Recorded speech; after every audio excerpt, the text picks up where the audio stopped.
Hello students, welcome back. Today we will continue with the electrocardiogram, or the EKG.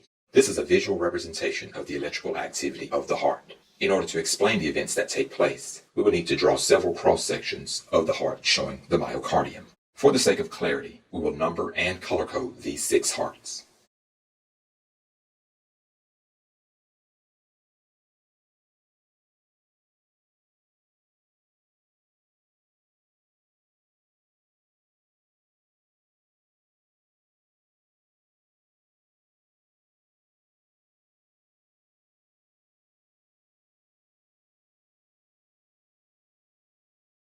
We will also need a blank graph on which to place the EKG tracing.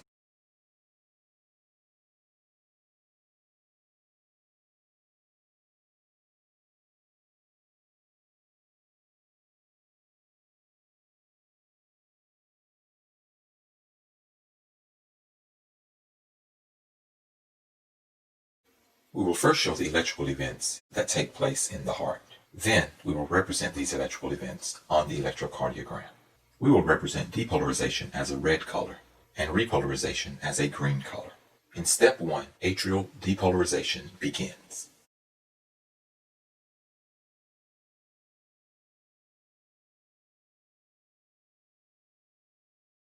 In step 2, atrial depolarization is complete. In step 3, atrial repolarization takes place and ventricular depolarization begins. Shown here is atrial repolarization, and moving down the interventricular septum towards the apex and moving up the outside of the heart is ventricular depolarization. In step 4, we have full ventricular depolarization. In step 5, ventricular repolarization moves upward from the apex. In step 6, both ventricles are fully repolarized and the cycle is complete. Let's annotate these events. In step 1, atrial depolarization begins. In step 2, atrial depolarization completes.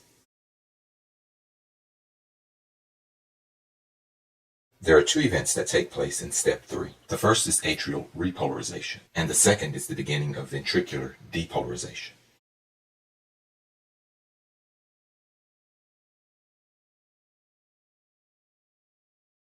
In step 4, ventricular depolarization is complete.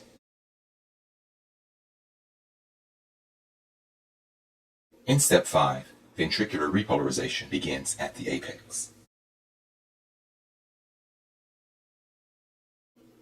In step 6, ventricular repolarization, and as shown here, the cardiac cycle is complete.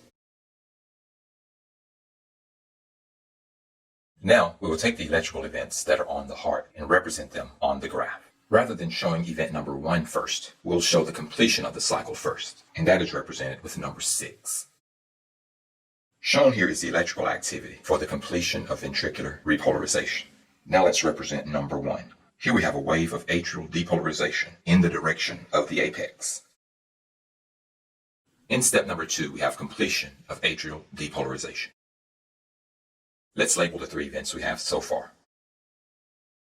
Step 3 is the most complicated portion of the electrical activity. We have atrial repolarization, and we also have ventricular depolarization ascending from the apex. Let's represent this on the graph. In step 3, we have a large and rapid increase in electrical activity. In step 4, we have the completion of ventricular depolarization. In step 5, ventricular repolarization is initiated at the apex. And in step 6, ventricular repolarization is complete and the cycle is finished. And so shown on the graph is one complete cycle of the heart's electrical activity. This is an electrocardiogram. The first electrocardiograph, the instrument, was invented by the Germans, and so the word is spelled with a K instead of a C. And this one is abbreviated EKG. And the first one, of course, is abbreviated ECG. On our EKG, we have 5 direction changes. The direction changes are shown here, here, here, here, and here.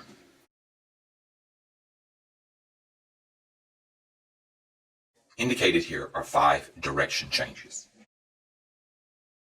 These direction changes are known as deflections.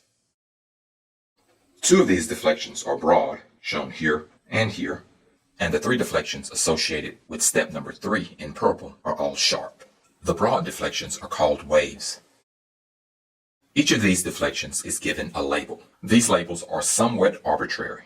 Cardiologists could have named these deflections as 1, 2, 3, 4, and 5, or they could have named them A, B, C, D, and E. They decided to use letters. The first graph of electrical activity only showed 4 deflections, and this older method used A, B, C, and D. For this reason, anatomists decided to use the second half of the alphabet, starting at letter N, to name these deflections. However, the letters N and O had already been used by René Descartes on his Cartesian plane system, so anatomists decided to start with the letter P. So these deflections are now labeled P, Q, R, S, and T.